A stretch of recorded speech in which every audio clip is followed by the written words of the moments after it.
Je reçois aujourd'hui messieurs Enoch Mukendi à qui j'ai dit bonjour et bienvenue. Bonjour Déban, quand je regarde le parcours et quand je regarde d'où nous venons, je suis fier de moi et de toute l'équipe qui m'accompagne. Qu'est-ce qu'on peut comprendre exactement de Dardar? La transparence dans le processus. La spécialité, c'est vraiment la logistique au dernier kilomètre. Elle est très complexe. D'ailleurs même, s'il faut faire une comparaison, c'est vrai qu'elle coûte encore très cher la logistique au dernier kilomètre.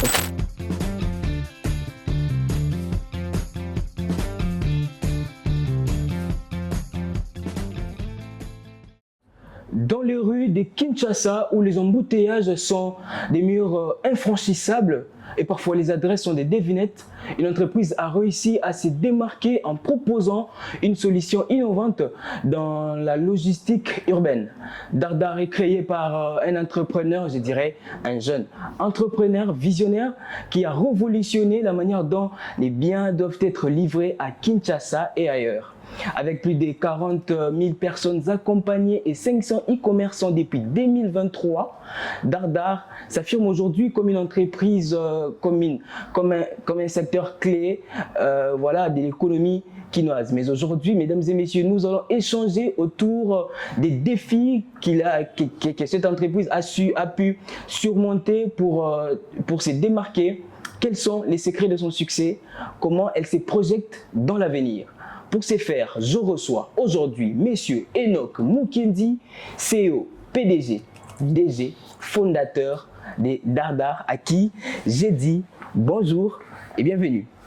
Bonjour Déban, c'était fort quand même l'introduction avec tous les titres, mais je préfère encore qu'on dise builder. Ça résume un peu ce qu'on fait. Et après CEO et autres, la forme juridique SARL que nous avons permet juste qu'on dise qu'on est gérant. Mais après, tout titre qu'on peut accepter comme CEO et autres, PDG, non, je ne suis pas PDG. J'ai voulu vous confier ce titre-là pour vous mettre justement à l'aise. J'ai pas voulu... Non, je ne serais pas à l'aise. Hein. Je serais pas mal à l'aise si on disait, Monsieur Enoch, peut-être le gérant, le builder, le fondateur, oui. Bon, DG, PDG, c'est encore sujet à polémique. Alors, pour éviter la polémique, on l'évite. Mais aussi quelque chose à préciser. Alors, je ne sais pas si on a servi plus de 40 000 personnes, mais on a fait plus de 40 000 livraisons. On est autour de 50 000. Ok. Bon. C'est vraiment impressionnant, très impressionnant. Oui. Quand je regarde le parcours et quand je regarde d'où nous venons, c'est impressionnant. Je suis fier de moi et de toute l'équipe qui m'accompagne et je rends grâce à Dieu pour ça. Déjà, je sens que vous êtes très à l'aise dans cette émission. En vous recevant déjà par votre manière de s'imprégner, je pense que vous sentez à l'aise. Ouais, bon, alors je ne sais pas ce qui me mettrait mal à l'aise. Vous savez, quand on est entrepreneur, on est un homme fait au défi et un homme qui doit s'adapter le plus rapidement possible. Donc ici, le climat, il est bien, le décor, le plateau. Et puis, vous qui me recevez, vous êtes quelqu'un de gentil. Donc, je peux que être à l'aise. Très important, on parle des livraisons. Vous avez fait plus de 50 000 livraisons. On parle des Dardar, une entreprise dans la logistique, livraison logistique. Qu'est-ce qu'on peut comprendre exactement de Dardar? Qu'est-ce que vous faites? Quels sont vos services? Et pourquoi on parle justement du dernier kilomètre ici à Kinshasa? Voilà, la logistique, elle est vraiment vaste, elle est globale. Hein, donc, quand on parle de la logistique au dernier kilomètre, et d'ailleurs même beaucoup de gens le résument par la livraison, c'est vraiment le point final du transport ou de la distribution de marchandises. Par exemple, la veste que tu as portée, elle a été fabriquée, je ne sais pas, en Turquie, en France, en Italie ou en Chine. Elle a pris, comment on va dire, l'avion ou le bateau. Elle est arrivée au port, on a dédouané, on a transporté peut-être dans un entrepôt, et finalement, si tu avais commandé en ligne, le fait qu'on le prenne depuis un entrepôt jusqu'à te livrer chez toi à la maison, c'est ça qu'on appelle la logistique au dernier kilomètre. Donc justement, le dernier processus ou le point final, la dernière étape de la logistique ou du transport dans la logistique. C'est donc ça ce qu'on est en train, nous, de faire. Alors, quels sont vos services? Comment est-ce que vous les faites? Est-ce que vous vous limitez seulement à la livraison? Qu'est-ce qui vous spécialise, vous, Dardar, comme une entreprise ici à Kinshasa? La spécialité, c'est vraiment la logistique au dernier kilomètre. Elle est très complexe. D'ailleurs, même s'il faut faire une comparaison, vous verrez qu'elle coûte encore très cher, la logistique au dernier kilomètre. Okay. On va dire que le prix moyen d'une commande, on va dire autour de 3,5 $. Okay. Et ça, c'est par exemple pour livrer juste un petit colis de 5 kilos. Tu vois. Et mais par contre, comment tu vas expliquer cela alors que je livre qu'à Kinshasa, mais ça coûterait peut-être relativement moins si elle devait venir, je sais pas moi, de Chine par voie maritime. Donc c'est là nous on se spécialise dans la logistique au dernier kilomètre, et nos services, c'est la livraison de petits colis, de grands colis, de courrier et d'entreposage. Alors on fait l'entreposage temporaire parce que on sert, pour la plupart de nos clients sont de e-commerçants et ils ont besoin d'entreposer pour accélérer la livraison. Donc et c'est là même que tu comprends pourquoi est-ce qu'on ne se fait pas appeler une entreprise de livraison, mais plutôt une entreprise de logistique urbaine, parce qu'en ce moment on déploie des mini-hubs qu'on va appeler de dark store. On va devoir trouver de points relais pour pouvoir accélérer les livraisons, mais aussi notre élément de marquateur, c'est qu'on apporte la transparence dans le processus. Jadis, c'était tu passes au travers de WhatsApp, tu sollicites un service de livraison comme nous aussi avant, et puis tu es dans le flou total, tu attends. Nous, vraiment, avec notre application, ça te permet vraiment de suivre toutes les étapes. Et d'ailleurs, quand tu crées une commande, tu as des notifications à chaque étape sur WhatsApp. Donc, c'est un bienfait pour les e-commerçants qui vendent, ou les entreprises, le PME, et puis pour le client qui attend son colis et qui quitte le flou. Alors, vous avez créé votre entreprise depuis 2023. Aujourd'hui, vous avez accompagné plus de 50 000, je dirais. Moi, j'ai vu dans votre description 40, mais déjà ici, en 2026, vous êtes à plus de 50 000 personnes accompagnées. Alors, quel a été le besoin le plus pressant qui vous a justement poussé, inspiré à créer votre entreprise? Il n'y avait pas des entreprises qui faisaient la même chose que vous? C'était quoi les soucis qui vous a motivé à les créer justement? Mais oui, bon, c'est pas parce que les gens le faisaient qu'on ne peut pas faire, mais moi j'ai une histoire assez particulière. J'ai été e-commerçant, donc j'ai beaucoup perdu, c'est de la douleur. D'être e-commerçant que je suis arrivé à créer Dardar. Alors les scénarios sont lesquels? C'est que je faisais le dropshipping, comme beaucoup de jeunes, hein, vous savez. Quand on parle e-commerce en RDC, surtout à Kinshasa, ça on voit plus les activités génératrices de revenus. Les AGR, de jeunes gens qui vont au grand marché, trouvent de fournisseurs, et puis lui fait la pub sur Facebook, Instagram, et puis quand il y a eu une commande, il part récupérer, il part vendre. Alors moi, mon malheur, c'est que parfois je gagnais beaucoup trop de clients et que j'avais une équipe réduite, et même quand je pouvais se confier à 2 tiers de faire la livraison, il n'y avait aucune visibilité. Et donc il y avait tout le temps des annulations, et ça ne me permettait pas de prospérer. Et donc parfois certains produits, imagine, tu prends un article taille 3XL et que ça ne se livre pas, vous voyez un peu, ou encore taille S, ça ne se livre pas. On se retrouvait en 2022, en décembre, avec plus de 10 000 $ de marchandises qu'on a accumulées, qui étaient invendues. Et puis on s'est dit, ben, c'est quoi le problème? Et on a commencé à analyser nos problèmes. C'était justement la logistique qui était défaillante. Elle était défaillante justement par manque de fiabilité. Quand on vendait, c'est vrai que la personne a vu, il a apprécié, mais est-ce que tu viendras le livrer? Ce manque de fiabilité poussait beaucoup de gens à annuler. Et deuxièmement, le manque de transparence. Tu dis que tu es en route, mais tu as quel niveau? Je ne sais pas te voir. Est-ce que tu as vraiment ma marchandise? Et donc, par manque de transparence et manque de traçabilité, on perdait énormément. Et donc, on se dit, tiens, ça c'est notre douleur, et on a vraiment des raisons de pouvoir se lancer. On s'est dit, tiens, Dardar doit voir le jour, et c'est comme ça que nous nous sommes lancés. C'est comme ça que vous vous êtes lancé justement en décembre 2022. Alors, comment avez-vous migré de cette perte-là de 2022 en 2023 pour créer une autre entreprise? Vous avez fait comment? Comment avez-vous fait les fonds? Comment avez-vous alloué les fonds pour justement créer une autre entreprise? Alors comme je vous disais, on se retrouve avec plus de 10 000 $ d'invendus. C'est-à-dire qu'on avait un tout petit peu d'argent, et puis on a commencé à chercher à revendre le produit invendu. Et donc, du coup, on s'est dit, on va investir dans une application pour pouvoir résoudre ce problème.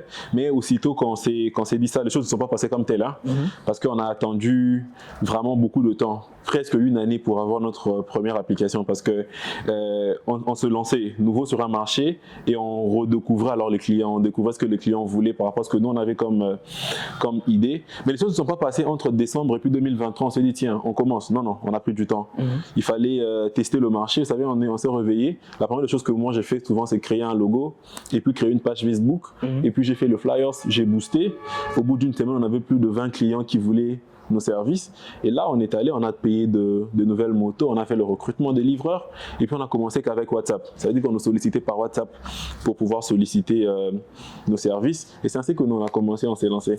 Voilà, on parle de moto, livreur. On va revenir par rapport à vos personnels. Alors, la ville de Kinshasa, comme on le sait tous, est en train de passer une période de crise où il y a exactement beaucoup d'embouteillages dans tout le coin. Comment vous vous adaptez au fait? Comment vos motos s'adaptent-ils face aux réalités des terrains? Voilà, vous devez livrer un colis et les problèmes d'embouteillage et tout ce qui va avec. Comment est-ce que vous faites pour maintenir votre crédibilité et faire face aux réalités des terrains? Elle est toujours entachée de la crédibilité parce que alors, le problème dans la ville de Kinshasa, ce n'est pas que les embouteillages. Ce n'est pas que les embouteillages qui vous mettent en retard. C'est l'ensemble. Ce qui constitue Kinshasa, c'est les hommes, l'environnement, vraiment le tout. C'est ça. Et en fait, on a un système de zoning où il y a un livreur qui travaille selon sa zone. On essaie de s'adapter pour trouver de points relais pour faciliter les échanges ou encore le ramassage de colis pour pouvoir circuler. Mais et la formation continue avec les livreurs et avec un plan de mitigation bien élaboré pour pouvoir éviter toute frustration et toute décrédibilisation de nos services. Quand par exemple, je vais vous dire, le retard n'est pas causé que par les embouteillages. Les embouteillages, c'est un facteur. Le client lui-même à qui tu livres est un facteur du retard. Les roulages participent dans ce problème. Les agents de transport participent à cela. Mais aussi encore le manque d'électricité. Ça peut aussi vous coûter le temps. Parce que quand un livreur arrive au bureau le matin, qu'à la veille il était déchargé, il est obligé de vous prendre 1h, 1h30 pour charger son téléphone. Et puis tout ça, il y a plusieurs éléments qui font que on ne puisse pas être aussitôt crédible si on ne maîtrise pas notre secteur ou notre métier, mais on arrive à s'en sortir. Comment? Alors comment? Comme je vous ai dit, les livreurs sont ils ont un système de zoning, ça veut dire que tu as une zone bien définie où tu fonctionnes, et puis il y a toujours des clients partenaires dont on utilise leurs adresses comme de points relais. Et troisièmement, on a notre plan de mitigation, justement pour pouvoir ne pas être surpris par les aléas. Quatrièmement, on s'assure aussi à répondre à ce besoin d'électricité en ayant de power bank et surtout le minimum auquel on peut toujours penser quand on avait tout le temps un problème de charge, pouvoir le résoudre. Et puis parce que ça concerne les hommes, le personnel, c'est un sérieux problème. En formant, on essaye d'être le plus proche d'eux pour soit connaître réellement ce qu'ils vivent ou encore plus le recadrer et les accompagner dans la vision telle qu'on veut que la chose soit exécutée. Voilà, alors vous faites aussi la livraison. Aujourd'hui, on voit beaucoup d'entrepreneurs en ligne. Alors, quelle est l'erreur la plus commune qui se répète que vous prenez le soin au fait de corriger dans la livraison de vos produits, et comment rassurez-vous vos clients? Qui commet l'erreur? C'est nous, c'est eux? Les e-commerçants, les personnes qui vendent au fait, les gens qui sont dans les commerces en ligne. Ce que vous remédiez dans ce que vous faites. Bon, je ne viens pas remédier un problème du commerce en ligne, je suis plutôt un acteur qui déploie une infrastructure aussi pour qu'il existe vraiment une e-commerce nation. Entre autres, nous lançons dans quelques temps notre système de store link permettant à ceux qui vendent sur WhatsApp de pouvoir non seulement avoir la facilité de gérer leur stock, qu'ils soient entreposés chez nous, chez Dardar ou chez eux, pouvoir gérer les commandes et puis pouvoir gérer aussi leurs clients, premièrement. Deuxièmement, on permet à ce que ces gens-là livrent. Et quatrièmement, on permet à cette personne d'être le plus rapidement possible, d'être autonome. en entreposant chez nous, en ayant tous ces outils possibles pour qu'ils ne puissent pas trop être focus ou perdre plus de temps sur des tâches à répétition répétitive, comme quoi quand quelqu'un vient commander chez toi, tu dois lui écrire, il doit t'écrire la commande et puis toi tu vas encore l'écrire à dardard. Donc on est en train de déployer tout un système pouvant permettre à ce genre de pouvoir professionnaliser leurs activités. Alors les erreurs qu'ils commettent, non, je ne pense pas que ce soit les erreurs qu'ils commettent, hein. Je crois que les choses sont mieux structurées et normales. Ce n'est pas une roue qu'il faut réinventer. Enfin, je ne sais pas le sens de la question, mais ça va faire combien d'années 4 ans que je ne suis plus e-commerçant. Et au début, moi avec mes gars, on se disait, tiens, client, va sauter 1 heure avant une livraison, tu vois. Et au début, je donnais raison à mes collaborateurs, puis finalement je me suis dit non, le problème ce serait nous. Si on n'est pas en mesure de répondre à un besoin d'un cours de lait, il faut qu'on trouve le moyen de résoudre ou de répondre à ce besoin-là. Mais c'est vrai aussi que la logistique demanderait une préparation. C'est pas aussitôt qu'on a demandé que tu livres une personne que tu vas pouvoir envoyer, mais quand il y a la disponibilité, il faut le faire. Je ne vois pas trop d'erreurs chez les e-commerçants, je les chéris tant. Mais ce que je pense, vous savez, une donnée que beaucoup de gens ignorent, c'est que la majorité de e-commerçants ont moins de 35 ans. Parfois même ce sont de petites filles et de jeunes gens de 16-17 ans qui vendent en ligne. Désolé d'avoir dit petites filles. Et ce genre, c'est vrai, il y a l'immaturité ou encore il y a la fougue de la jeunesse qui fait que quelquefois, on va un peu trop loin, trop poussé par l'ambition. Mais je ne vois pas d'erreur que de gens qui font des choses correctement et qui sont poussés par l'idée de « je vends X, je trouve un client, il faut le vendre » et c'est normal. Peut-être qu'ils devraient quitter l'idée que le e-commerce ou l'activité qu'ils font, c'est une activité juste génératrice de revenus ou si je sens, alors je crois que là je rejoins carrément ta question, j'achète pour $100, je vends pour 200 ou 300, je vais bouffer 200, je rachète pour 100, non. Il y a intérêt à réinvestir, à faire grandir le business et à créer quelque chose de très grand et même d'automatiser le processus et ne plus être conditionné à utiliser WhatsApp.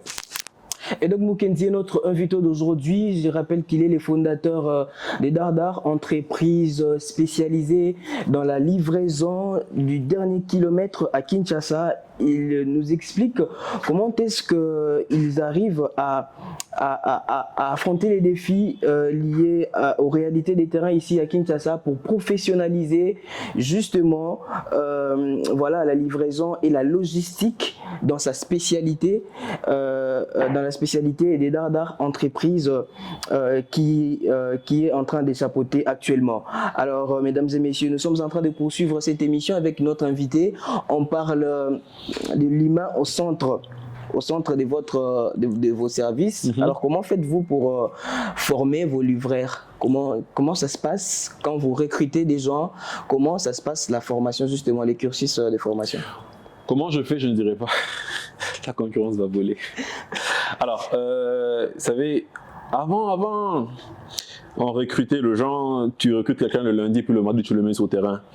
Et maintenant, on a quand même changé le processus.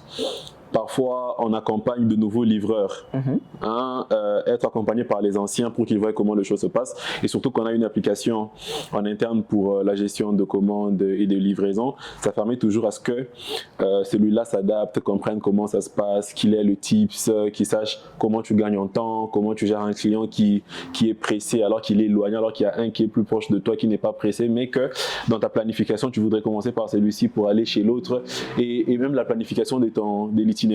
Donc c'est comme ça, on passe d'abord aussi par des formations, par ce qu'on appelle le onboarding. On l'intègre vraiment dans la famille. Et puis, bon, quelque chose de très important, c'est qu'au bureau, on s'appelle que par nos prénoms et nos sobriquets. Ça permet aussi que l'humain se sente dans un environnement plus intime. Tu vois, si tu es dans une entreprise où tu appelles le directeur par monsieur le directeur, madame la directrice par madame la directrice, il y a vraiment une cassure. Mais quand dans une organisation, on s'appelle Enoch, on s'appelle HK, on se taquine, là je me suis rasé la tête, c'est vrai que je suis chauve. Mes collaborateurs m'appellent maintenant, ah, mais c'est du Kovo. qu'est-ce que tu fais. Ça permet vraiment à ce qu'on soit... Oui, ça permet que vous soyez vraiment en famille. Est-ce que ça ne ramène pas la légèreté dans les travails? Voilà, je peux arriver en retard, les deux ne me font rien parce que voilà, on s'est taquine, parce qu'on s'est dit des choses et tout ça. La place du chef, selon vos dires, est-ce que cela n'a plus d'impact dans votre manière de faire les choses?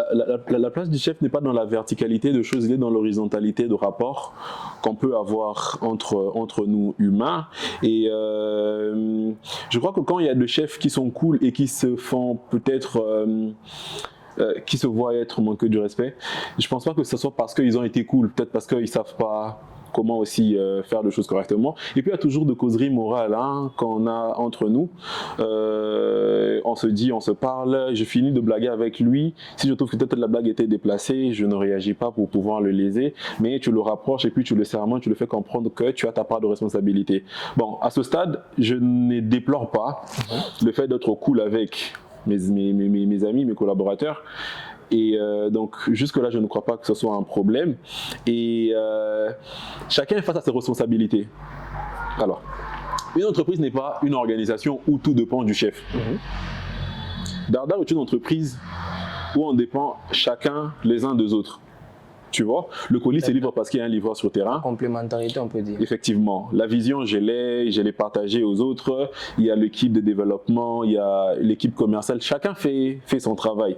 Et donc, alors, quand on comprend que c'est une personne morale et qu'on est tous autour d'une vision, qu'est-ce qu'on fait? On élabore de process.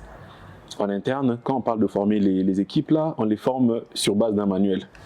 On élabore un process, il y a un règlement d'ordre intérieur.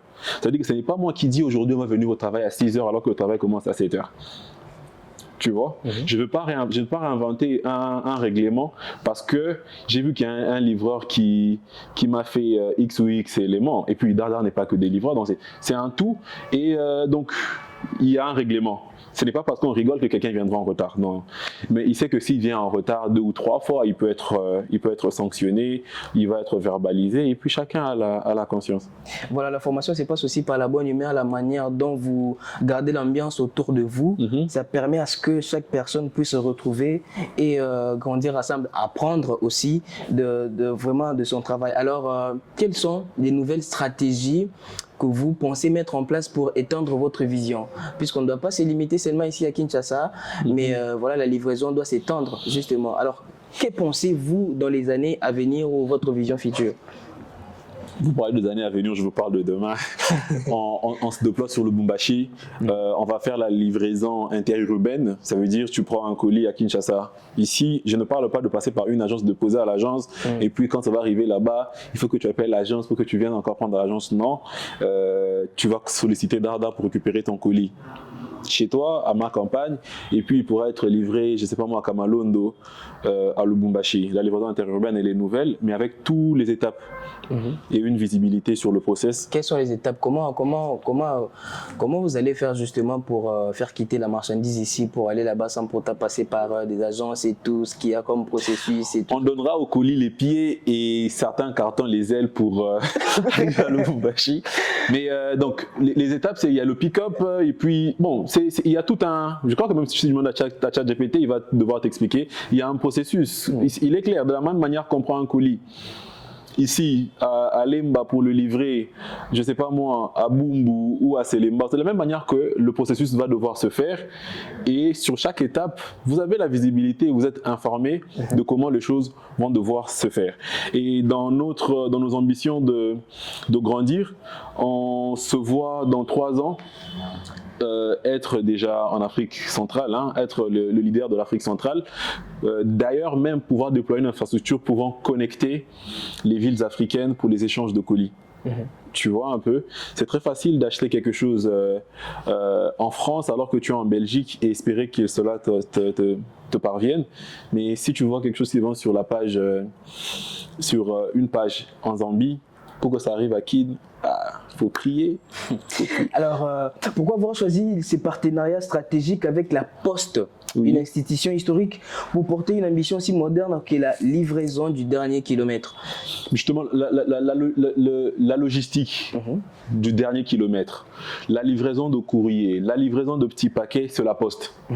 C'est elle, c'est le leader. La Poste, elle est présente dans toute la République démocratique du Congo. Je pense même que ce qui fait aussi notre faiblesse en tant que jeunes, c'est qu'on est ignorant de la mission et de l'importance de certaines entreprises publiques en RDC.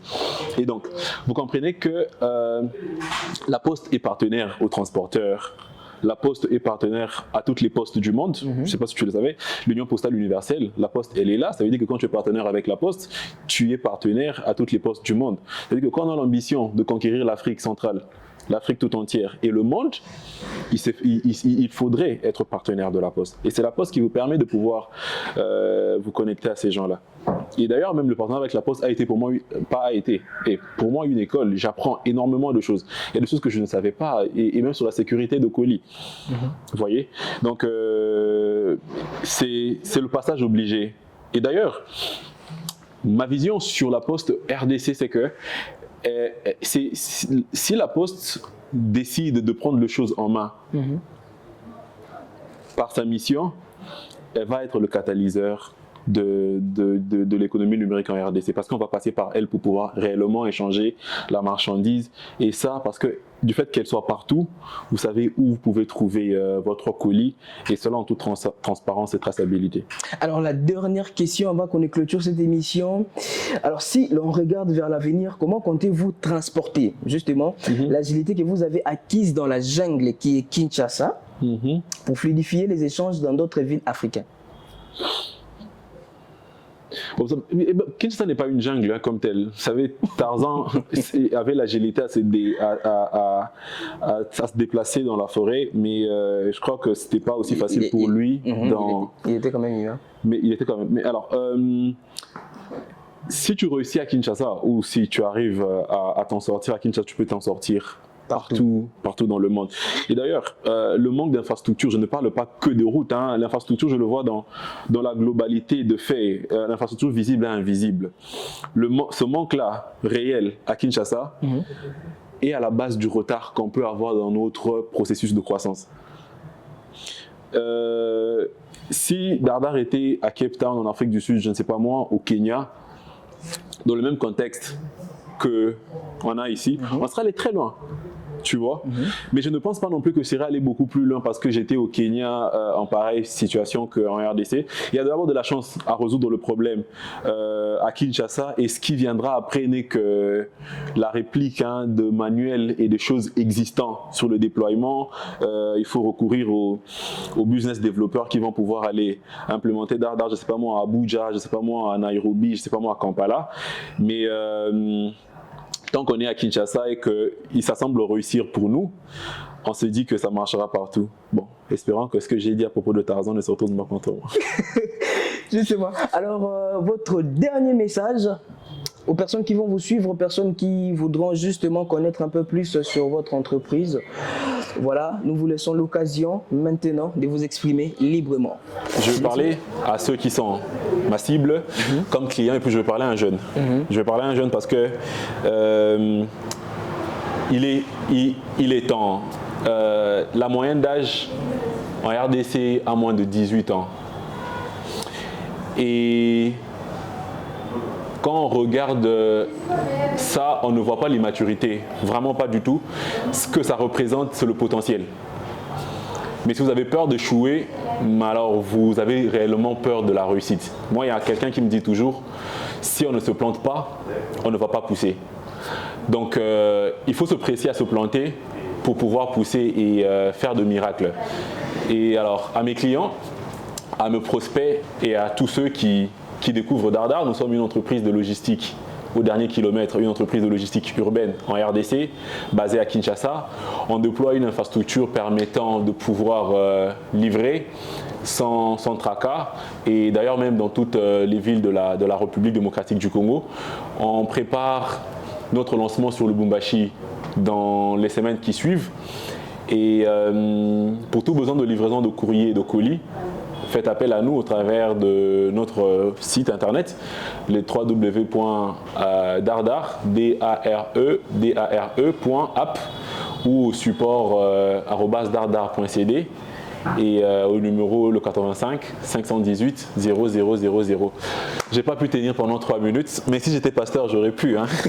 Hey, bon, je vais faire le pasteur quand même. Oui. Parce que oui, je suis chrétien. Dieu dit à Gédéon, c'est à Gédéon qui dit, Je ne sais pas, finissez les trucs. Moi, va avec la force que tu as. C'est Josué. C'est à Josué. Ah, je suis un démon, je suis un charlatan. C'est Josué. Non, c'est Josué. C'est à Josué qu'il dit va avec la force que tu as. C'est Josué qui remplace Moïse. Oui, c'est Josué. Va avec la force que tu as. Bon, mais ça veut tout simplement dire que Dieu prédestinait Josué à pouvoir accompagner son peuple. Et il lui avait déjà donné une force. Il est vrai que cette force ne s'était pas encore révélée à lui telle qu'il le voulait. Il est vrai qu'en ce moment, Josué n'avait pas encore demandé au soleil de s'arrêter. Et d'ailleurs, tu ignores que tu es fort parce que tu ne t'es pas encore mis dans une situation où tu dois exercer ta force. Tu ignores que c'est toi le futur Jeff Bezos, tu ignores que c'est toi le futur Zuckerberg parce que tu ne t'es pas mis dans des situations où tu dois te révéler. Et donc va avec la force que tu as, avec le moyen que tu as, tu vas impacter le monde. Que Dieu te bénisse. Monsieur Enoch Mukendi, aujourd'hui fondateur d'une entreprise qui accompagne actuellement depuis 2023 plus de 50 000 personnes dans la livraison de leurs colis, dans la livraison de leurs marchandises. C'était pour nous un honneur de le recevoir aujourd'hui dans ce nouveau numéro du Descriptif, l'émission au centre des questions socio-professionnelles. Retrouvons-nous prochainement au nouveau numéro avec les mêmes plaisirs.